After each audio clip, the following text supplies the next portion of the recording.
Superior Tribunal de Justiça mantém prisão preventiva do ex-governador de Tocantins, Marcelo Miranda. Ele foi preso em setembro deste ano em um desdobramento da Operação Reis do Gado. Ex-ministro José Dirceu tem 51 dias descontados da pena. E ainda, Defesa da Justiça e Direitos Humanos. Prêmio Dom Quixote presta homenagem a 24 personalidades. A premiação de hoje brinda justamente a todas as senhoras e senhores, personalidades que se destacam por seus incessantes e laboriosos esforços em benefício dos ideais constitucionais.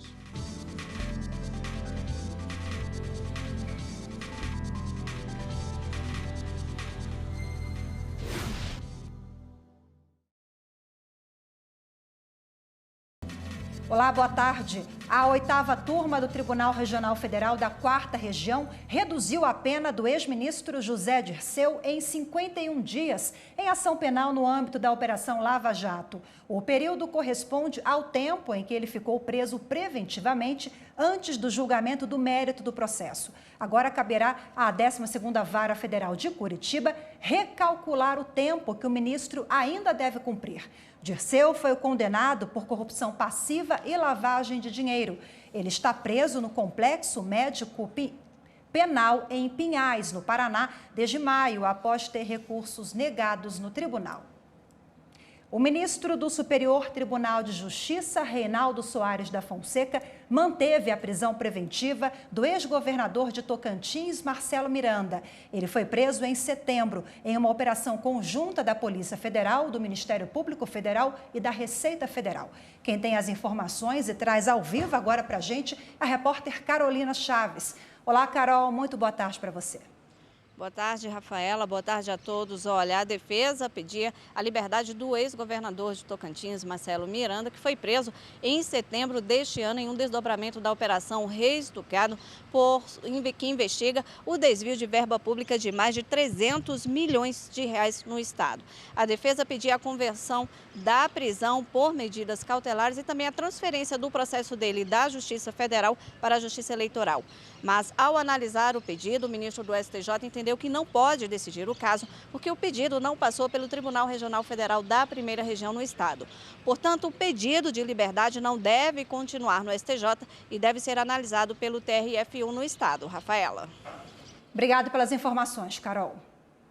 O ministro Marco Aurélio do Supremo Tribunal Federal pediu informações ao Congresso Nacional sobre a suposta omissão na aprovação de lei complementar para instituir o imposto sobre grandes fortunas. A matéria é objeto de ação direta de inconstitucionalidade por omissão ajuizada pelo PSOL. O Congresso Nacional tem 30 dias para prestar as informações e, em seguida, a Advocacia-Geral da União e a Procuradoria-Geral da República têm 15 dias para se pronunciar sobre o tema. 4 ministros do Supremo Tribunal Federal julgaram constitucional a revogação de ato que concedeu anistia política a ex-militares e 3 ministros votaram contra. O julgamento prossegue na sessão de hoje à tarde. A anistia foi concedida em 2002 a ex-cabos da aeronáutica afastados das funções durante o regime militar. Em 2011, foi criado um grupo entre o Ministério da Justiça e a Advocacia-Geral da União para rever esses casos. A conclusão foi que os ex-militares não poderiam receber o benefício porque não se enquadravam nos critérios de perseguidos políticos. O caso chegou ao STF. Até o momento, 4 ministros votaram a favor do governo rever essas anistias e, se necessário, anular o ressarcimento. Não é uma questão de opção politicamente correta, é uma opção pelo correto. Se foi perseguido político, tem todo o direito a receber a anistia. E se não foi, não tem direito, porque dinheiro que sai da União para pagar qualquer benefício indevido é dinheiro que não vai para o lugar certo, para fazer as coisas certas para quem precisa. Significa tão somente que é possível a revisão, caso a caso, para verificar se estão presentes os requisitos constitucionais e onde estiverem presentes, a anistia deve ser mantida e haverá o judiciário para fiscalizar se o ato de invalidação foi legítimo ou não, seja por observação do devido processo legal, seja por observação da presença ou não, pela observância da presença ou não dos requisitos constitucionais. Esta anistia, tal como foi concedida, não só afronta o disposto na Constituição, como a legislação ordinária que regulamentou o dispositivo constitucional em apreço e também o próprio entendimento desta Corte, manifestado por meio do voto do ministro Carlos Veloso, a qual fiz alusão. O ministro Edson Fachin foi o primeiro a votar para manter o benefício dos ex-militares. Ele explicou que o que houve foi uma mudança no entendimento do governo e que os ex-cabos não agiram de má fé. Aliás, foi dito da tribuna pelo senhor advogado-geral da União. E muitos questionamentos durante 8 anos quanto à natureza da portaria 1104. E considerar uma flagrante inconstitucionalidade diante de tantos debates seria reconhecer prima facie uma inconstitucionalidade que prima facie não foi reconhecida. Entendo que não se trata de inconstitucionalidade da Constituição da anistia, mas sim de nova interpretação acerca de atos normativos e fatos aptos ao reconhecimento do efetivo enquadramento como anistiado político. Assim também votaram as ministras Rosa Weber e Carmen Lúcia. O julgamento segue na sessão desta quinta-feira e a decisão do Supremo vai valer para os casos semelhantes julgados em outras instâncias em todo o país. Confira agora a pauta completa de julgamentos para a sessão plenária desta quinta-feira. Direitos fundamentais abrem os julgamentos da tarde no STF, com a retomada da análise de um recurso extraordinário com repercussão geral reconhecida, que discute a possibilidade de anulação de ato administrativo que concede anistia política. Até agora, 7 ministros votaram. Na sequência, 7 processos têm como matéria Tribunal de Contas. 2 são ações diretas de inconstitucionalidade que devem ter o julgamento conjunto retomado com o voto vista do ministro Marco Aurélio. Nestes processos, se discute a composição do Tribunal de Contas paulista. Até agora, 8 ministros já votaram. Do 4º ao 8º processo, o tema também é relativo ao Tribunal de Contas da União. O plenário do STF vai decidir se é competência do TCU decretar a indisponibilidade de bens de particulares. O penúltimo item da pauta de julgamentos tem como matéria servidor público. É um recurso extraordinário com repercussão geral reconhecida. Os ministros vão analisar quando se inicia o prazo decadencial de 5 anos para que a administração possa rever ou anular ato concessivo de aposentadoria. Fechando a pauta, direito administrativo. Em um recurso extraordinário, também com repercussão geral reconhecida, o plenário vai discutir se existe prazo para que o poder público seja ressarcido diante de decisão de Tribunal de Contas. Mais informações sobre a pauta de julgamentos você acompanha no site do Supremo Tribunal Federal, stf.jus.br. E como vocês viram na pauta de julgamentos, o Supremo deve discutir hoje se o Tribunal de Contas da União pode bloquear por ato próprio bens de particulares que firmaram contrato com a administração pública. O questionamento é da empresa Odebrecht. A Odebrecht questionou no Supremo Tribunal Federal a decisão do Tribunal de Contas da União, que determinou o bloqueio de mais de 2 bilhões de reais em bens da empresa. Segundo o TCU, a decisão foi tomada para garantir o ressarcimento dos cofres públicos em processo que apura desvios em obras da refinaria Abreu e Lima, em Pernambuco. A discussão no Supremo é a seguinte: o TCU pode ou não bloquear por ato próprio bens de particulares que contrataram com a administração pública? Em 2016, o ministro Marco Aurélio decidiu liminarmente que não, e com isso autorizou a liberação dos bens da Odebrecht. Além disso, na ocasião, o ministro afirmou que a medida pode levar a uma morte civil da empresa e que o ressarcimento dos prejuízos ao erário depende da permanência da construtora em atividade. E depois do intervalo, idoso da região do Pantanal de Mato Grosso tem a aposentadoria restabelecida. O INSS e a Justiça Comunitária trabalharam em conjunto com a família do seu Abílio.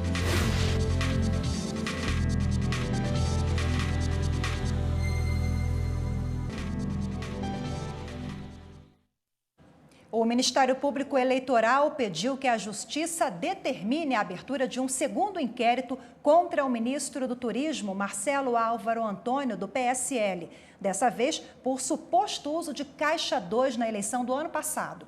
O pedido foi feito depois que 2 mulheres testemunharam na Polícia Federal e afirmaram que trabalharam na campanha de Marcelo Álvaro para deputado federal em Conselheiro Lafayette, em Minas Gerais. Uma delas afirmou que parte da campanha foi paga com recursos de caixa 2, sem recibos, e a negociação foi feita diretamente com Marcelo.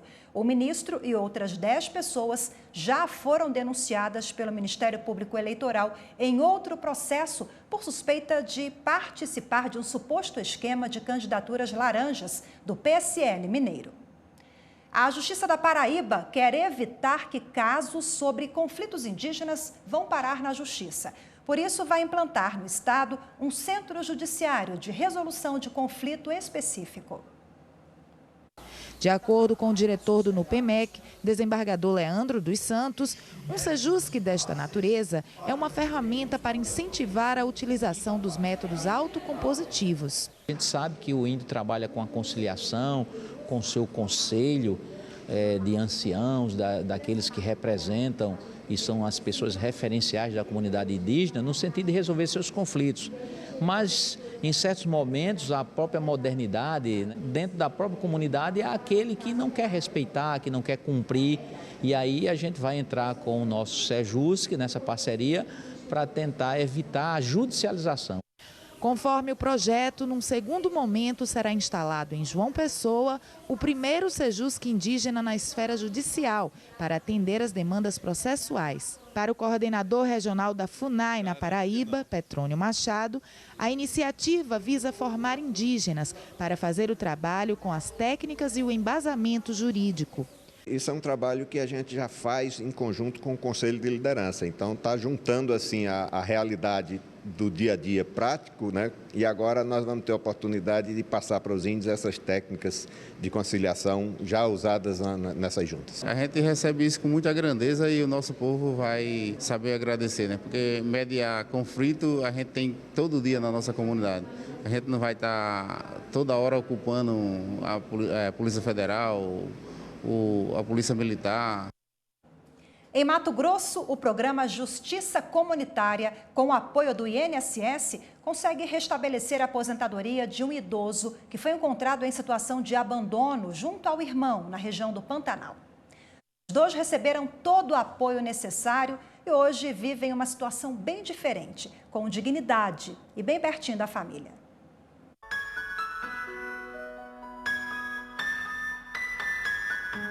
Voltamos à casa dos familiares de Abílio e André, os 2 velhinhos descobertos em situação precária no Vale Abençoado, durante a passagem do projeto Ribeirinho Cidadão pela região pantaneira de Mato Grosso, em fevereiro deste ano. Da casa do irmão mais novo deles, o Martinho, seguimos com Dona Lucinda, esposa de Martinho, e a agente comunitária de justiça Nilza Campos, que acompanha de perto a situação dos irmãos octogenários. Os 2 agora estão morando com o sobrinho, o Ed Janderson, que nos recebeu em sua casa. Oi, moça, tudo jóia? Oh, que linda! Seu Abílio e seu André também estão lá. O semblante deles é bem diferente daquele encontrado no Vale Abençoado. Estão mais corados, mais fortes e aparentemente mais felizes. Eles dizem que estão bem. Tá joia. É bom porque fica perto dos recursos, alguma coisa que precisa estar aí perto, a gente comprar, né? Tudo isso é bom. O sobrinho está aqui cuidando. O sobrinho está aqui cuidando também de nós. Nossa visita foi para ver como estava a situação do seu Abílio. A aposentadoria dele havia sido suspensa. Para que o benefício que recebem, o BPC, benefício de prestação continuada, pudesse ser restabelecido, o INSS e a Justiça Comunitária trabalharam em conjunto com a família do seu Abílio. O bloqueio mais também foi porque eles não estavam cadastrados no NIS, o número de identificação social que todos os aposentados têm que ter. Aí, através do CRAS, né, do bairro aqui, próximo, acho que é do Dr. Fábio, eu pedi para o Ed Janderson ir lá e cadastrar, né? Foi efetuado a atualização do cadastro lá no CAD Único e foi, em seguida, solicitado através da Central 135 o desbloqueio dos pagamentos e eles estão recebendo normalmente, o benefício está ativo na nossa base, no nosso sistema único de benefício. Agradecendo aí toda a equipe aí, conseguimos regularizar e ele está recebendo certinho a apostadoria dele. Agora ele tem o dinheirinho dele. É certo que o seu Abílio e o seu André sentiriam saudades do tempo em que moravam lá no Vale Abençoado. Afinal de contas, foram anos, décadas, morando naquela casinha, naquele sítio que nós mostramos para vocês aqui. Mas é certo também que dois homens, já com mais de 80 anos, não podem continuar vivendo sozinhos, em lugar isolado, longe da família e longe dos núcleos urbanos. A família está fazendo a parte dela. Esta casa aqui está sendo construída para que os irmãos possam ter uma velhice digna e possam ter o cantinho deles. E nada foi esquecido. Os cachorros que estavam com eles lá no Vale Abençoado foram trazidos para cá. E até mesmo o galo e as galinhas que moravam com os dois velhinhos. De coração, né? Enquanto ele estiver vivo e quiser ficar comigo, vai ficar comigo, né? Já acostumei com eles aqui em casa, né? Eles não estão em trabalho nenhum. E estão se sentindo bem, né? Estão se sentindo bem. E isso que mais importa, né? Isso que eu fico mais satisfeito e agradecido.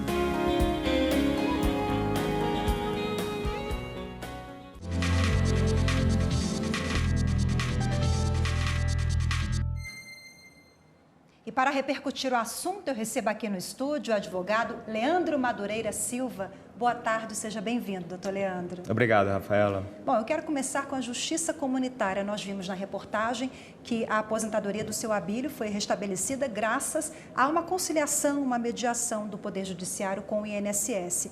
Uma medida importantíssima que traz cidadania e aproximação também, doutor Leandro. Com certeza. A justiça comunitária tem essa característica de, por meio de pessoas que fazem parte da própria comunidade, trazer essa aproximação da sociedade com o Poder Judiciário. Seja para fazer o ingresso de uma ação judicial, seja para fazer um atendimento psicossocial, seja para oferecer algum outro tipo de serviço que esse cidadão precise. Então, é realmente bastante importante termos a justiça comunitária atuando. Falando sobre direitos e garantias dos idosos, nós temos uma série de direitos que estão previstos lá no Estatuto do Idoso.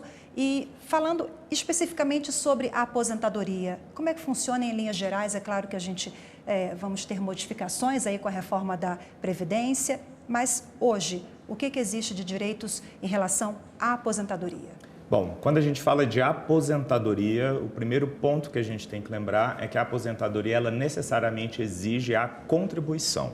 Só existe direito previdenciário a algum benefício se essa pessoa de fato contribuir para o sistema previdenciário.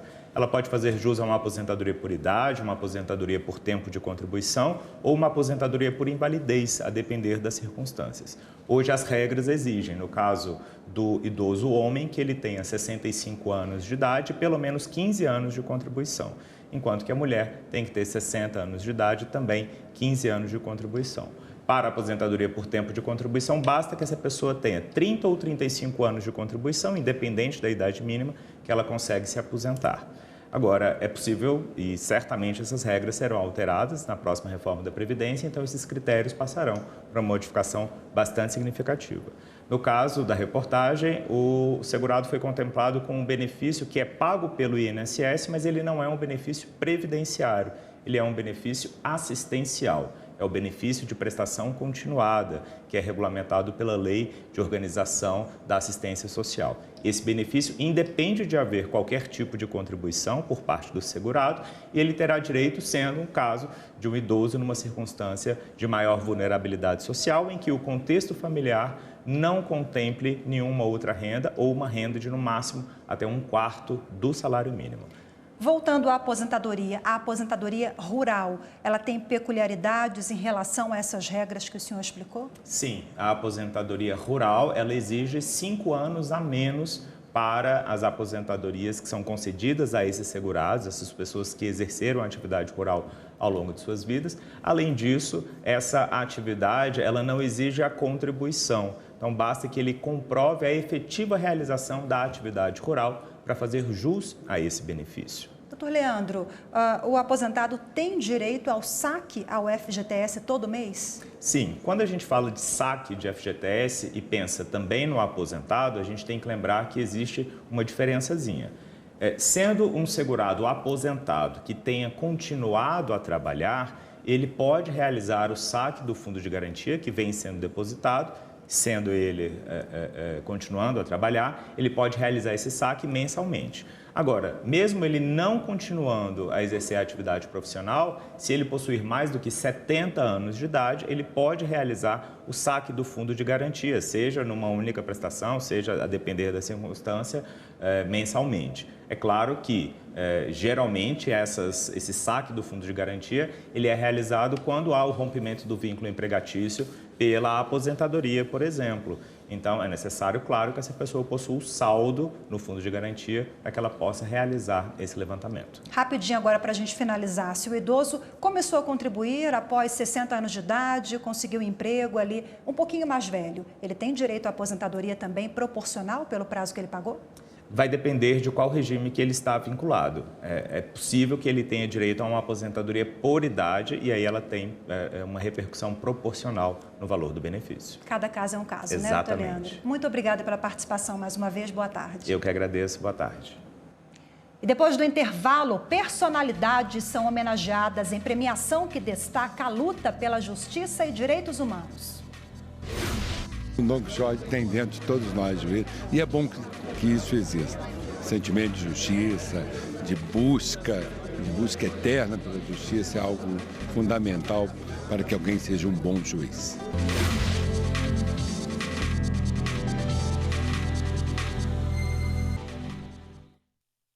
A quarta turma do Superior Tribunal de Justiça deve fixar na sessão de hoje precedente que trata da locação de imóvel em condomínio por meio de plataformas digitais de hospedagem, como o Airbnb.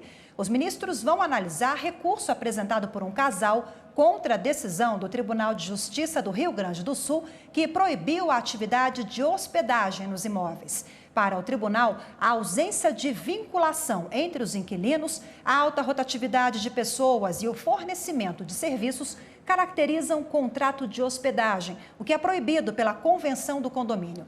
O relator do processo no STJ é o ministro Luiz Felipe Salomão. Ministros do Supremo Tribunal Federal e de outras cortes receberam os troféus Dom Quixote de la Mancha e Sancho Panza. A premiação homenageia personalidades que se destacam na luta pela justiça e direitos humanos.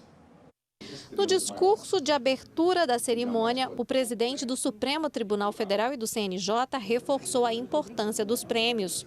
A premiação de hoje brinda justamente a todas as senhoras e senhores, personalidades que se destacam por seus incessantes e laboriosos esforços em benefício dos ideais constitucionais. Pessoas que contribuem para que o nosso país avance cada vez mais no caminho do desenvolvimento e da paz social. Há 29 anos, a revista Justiça e Cidadania promove a premiação. Este ano, ao todo, 24 personalidades do meio jurídico e político receberam a homenagem. Entre elas, os ministros do STF, Edson Fachin, Rosa Weber e Carmen Lúcia, além do presidente do Superior Tribunal de Justiça, ministro João Otávio de Noronha, e o presidente do Tribunal Superior do Trabalho, ministro Brito Pereira. Dentro de cada magistrado tem um Don Quixote. Precisam ver como age o Sancho Panza, mas o Don Quixote tem dentro de todos nós, e é bom que isso exista. Sentimento de justiça, de busca eterna pela justiça é algo fundamental para que alguém seja um bom juiz. Tem tanta gente fazendo bem, tem tanta gente fazendo tanta coisa, produzindo, realizando muito e eu fui incluído nessa premiação. Isso é grandioso para mim. As personalidades que se destacam na luta pela justiça e direitos humanos são homenageadas em 3 etapas. Primeiro, com o troféu Dom Quixote, que representa a luta pela justiça. Depois, em outra seleção, pode ser agraciado com o troféu Sancho Panza, que representa lealdade. E a terceira etapa é a medalha Mérito, Justiça e Cidadania. O troféu foi criado em 99 pelo meu pai, o Orfeu Salles, que também foi o criador da revista Justiça e Cidadania. E ele usa o personagem de Cervantes, o Dom Quixote de la Mancha, porque ele acredita que em cada magistrado, em cada juiz, tem um Dom Quixote interiorizado, porque é um cidadão que tem uma busca incessante pela justiça e luta por isso todos os dias. E a gente fica por aqui. Você acompanha agora o programa Papo Cidadão. Obrigada pela sua companhia, boa tarde e até amanhã.